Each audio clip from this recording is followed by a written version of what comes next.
Yeah, this life, brother, live right. Neptune, yeah, my name is DJ Neptune, chilling Net TV, you already know.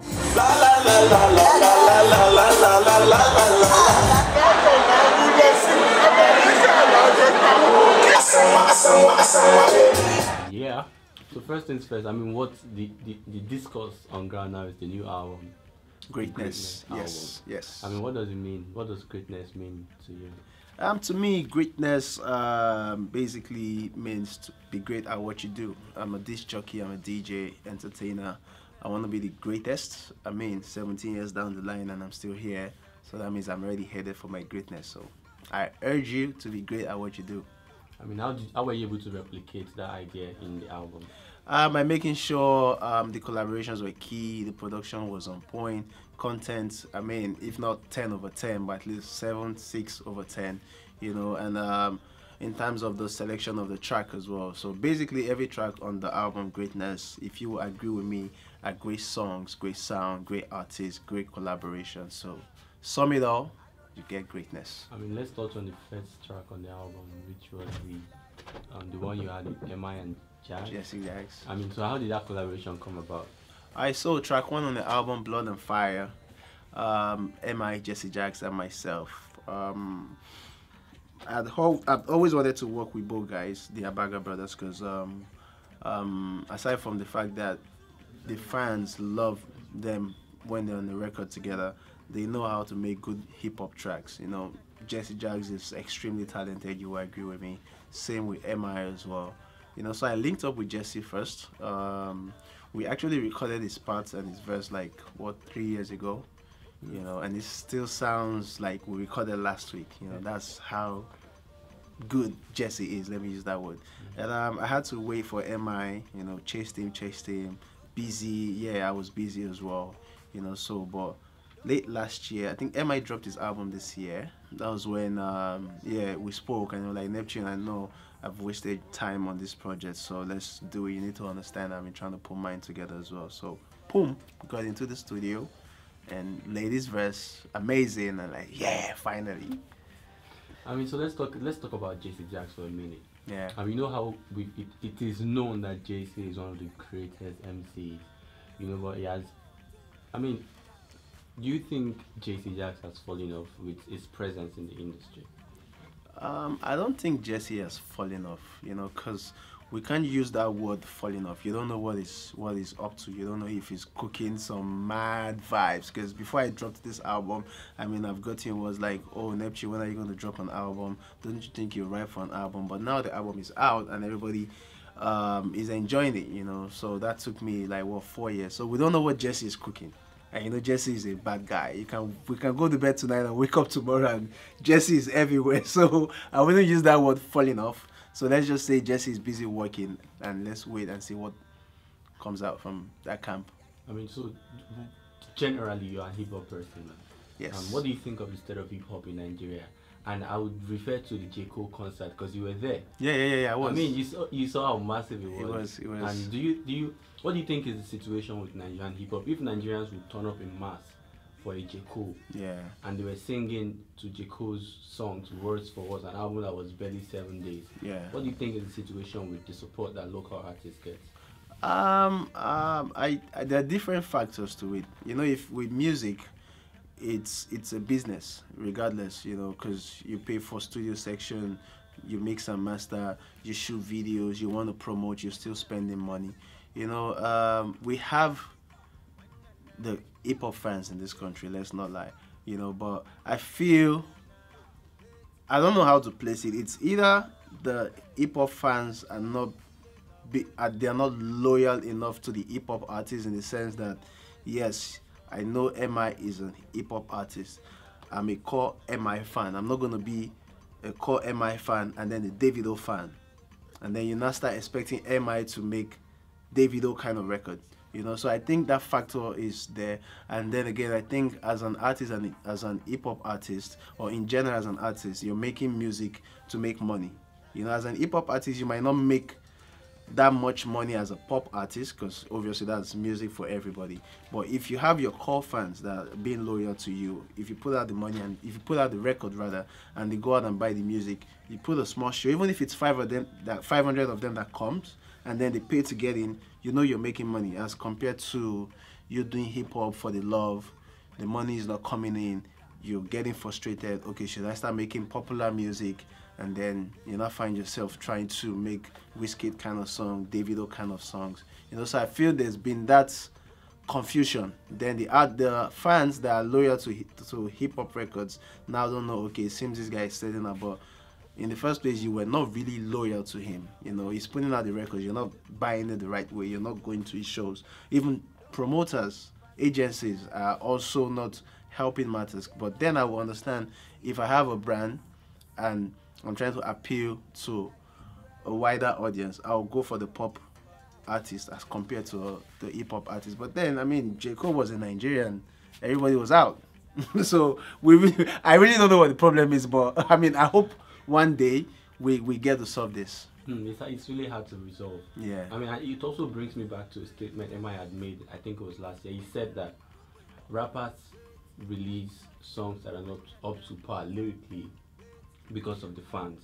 And looking at how the fans in Nigeria rapping to J. Cole's words, word for word, J. Cole is a top-notch rapper. He doesn't rap, like his words are not fluffy. Yeah, you have to be... So to see that a large population of Nigerians could rap to J. Cole, and Emma is saying Nigerians don't like sophisticated, top-notch rap. Do you think there's a disconnect? Not necessarily. You need to understand the fact that the J. Cole fans that came out, they don't know if they will ever see J. Cole again. So it's a one in a lifetime opportunity, and then you want to go out and also impress the artists, make them understand, like, listen, you're far away in America, but we're feeling your song out here in Nigeria. And I mean, it got the love on that day, so I feel it's like, okay, I can see MI perform at a hotel the next couple of weeks. I can see him perform in Abuja, so I don't really think there's that disconnect. I feel it still boils down to the loyalty. As a DJ, you've been at it for 17 years. Yeah. I mean, what do you think is the challenge of DJs in Nigeria? We still don't earn that respect. We're still not making as much money as we should be making compared to the amount of time we put in at events. I'll give you an instance. You're putting an event together. As a promoter, as an agency, the last person on your mind is the DJ. And if you don't have a DJ at that event, you're obviously going to have little loopholes whereby you want the DJ to fill in. Now, the DJ has to be, not even have to be, the DJ is the first man at your event because he has to set up. That's time consuming. You set up, then you go, come back for the show. You're there all through, filling in. The artists come, do 40, 20 minutes, they're out. The DJ is there for hours. And then at the end of the day, we get the peanuts. It's trouble. It's I don't know the right word to use. It's painful, but I feel like now it's getting better as compared to what it used to be in the past couple of years. And I mean, everybody's putting in work. I'm putting in work. My peers are putting in work. And I believe, or I'm hopeful that in the next 10 years, it will be a lot more better. I feel people don't understand that DJing is an act on its own. As an artist, there can only be one Starboy Wizkid. There can only be one Davido. But as DJs, there can be tons of DJs. But now, DJs are different from DJs.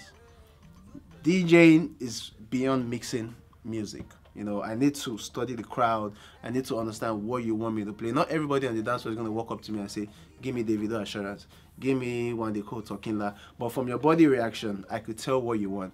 So a lot of work goes into that. But I feel in this part of the world, they still don't understand that, listen, this is a craft. You need to be extremely talented to know and understand how to DJ. So, but I feel with time, we'll get back to the DJ conversation. Let's go to the album for a minute. All right. What was like, you worked with an array of artists on the album. What was the creative process like, having to get these people?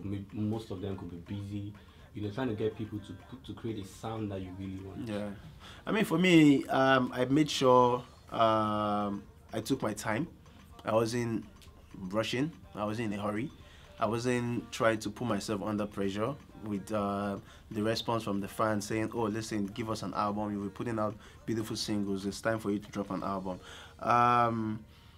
I'd always had I've always had a vision for what I wanted to do. I wanted to create a body of work that when it comes out, you slot it in your car or you download it in your device, and you don't even want to skip any track. That was the main focus behind this project, and I think to an extent I've been able to achieve that. And kudos to all the artists I worked with, because it wasn't easy. Everybody did see the direction I wanted to go to. At some point I had to bend in terms of, okay, I have this beat, I have this message on my head I want us to portray on the track, but we're not clicking. And then me, I'm very considerate, I'm very open. Okay, you know what, let's dialogue. What do you think? But at the end of the day, I mean, the end result was perfect. I can't get it right all the time, so like I said, shout out to the producers as well. Who was the hardest artist to work with on the album? Who was the hardest artist? Everybody wasn't hard. I would just say it was time consuming, because I had to wait for some guys to be available to get into the studio with, while some was like, okay, you know what, send me the beat, I'll record an idea, send to you. If you like it, they would just get into the studio and we finish up. So I wouldn't say I didn't really have. It wasn't really that difficult, but it was just time. But then I was willing to wait because I wasn't putting myself under any pressure. What are your top 5 songs on the album? Every song on that album is my favorite. Every song on that album is top notch to me. But going with you putting me on the spot right now, obviously track one, Blood and Fire, that's dear to my heart, because a lot of work went in there. From the production, we had to change the beat like 2 different times. Finally got CK to produce the final one. The scratches as well, real-time scratch from me. So I would say Blood and Fire. Wait with Kiss Daniel. Secret Agenda with Davido and Fino, because these 2 guys, they've never been on the record before. Funny enough, they've never ever been on the record before. So that was key. And then having Pasoma on my record, that was was the hype. How was that even able to happen? That was the hype for me. Shout out to his manager, Mr. Afo.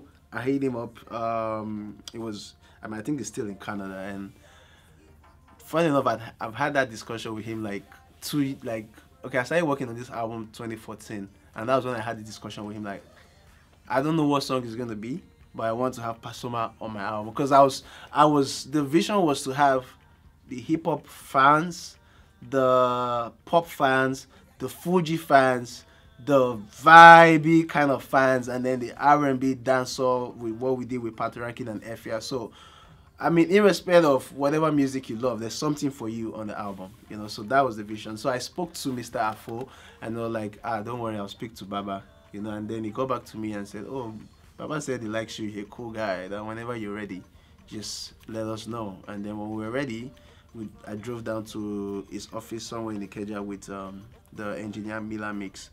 We recorded him. The recording was amazing.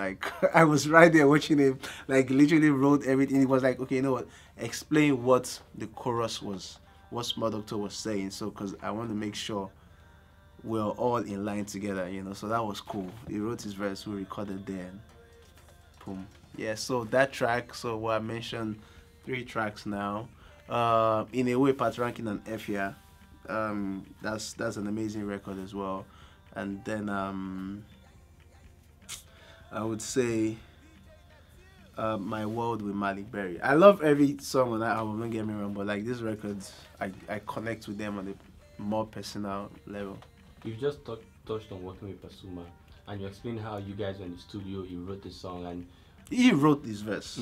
Rather. So putting that side by side with working with the newer acts, the new school people, where we know that the bulk of them could just freestyle their songs.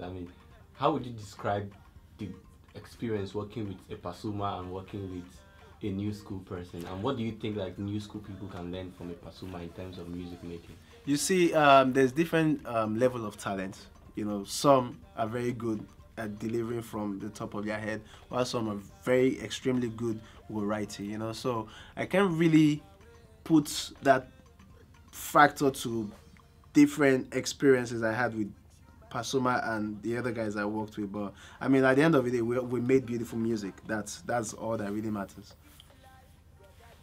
Now, the DJ industry, back to the DJ industry. Now, we have ladies in the industry who are doing quite amazing, I would say.